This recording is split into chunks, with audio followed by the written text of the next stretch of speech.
Hello' everyone, এইফালে আকৌ মই একেবাৰে সাজি কাচি ৰেডি হৈ যাব লাগে বুলি ভাবিছে নেকি আপোনালোকে? একেবাৰে নহয়, আপোনালোকে ভুল ভাবিছে। মই ভাবিলোঁ আজি ঘৰতেনো কি কৰি থাকিম, যিহেতু অকলে আছোঁ। ভাবিলোঁ ৱাৰ্ড্ৰপটো খুলিলোঁ, কাপোৰ চিলেক্ট কৰিলোঁ, কোনযোৰ পিন্ধিম কোনযোৰ নিপিন্ধিম। শেষত গৈ পিনে মই পচন্দ কৰিলোঁগৈ যে ৰেড কালাৰটো।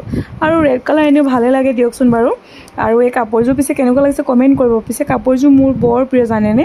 যেতিয়া নেকি মোক আমাৰ মানুহজনৰ ঘৰৰ পৰা মাহঁতে তামোল পাণৰ শৰাই পেলাবলৈ গৈছিলে, তেতিয়া মানে মোক শাহুমায়ে কাপোৰযোৰ গিফ্ট কৰিছিলে।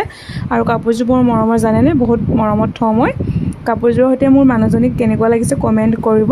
লগতে মোৰ কাপোৰযোৰ কেনেকুৱা লাগিছে আপোনালোকে কমেণ্ট কৰিবলৈ নাপাহৰিব দেই।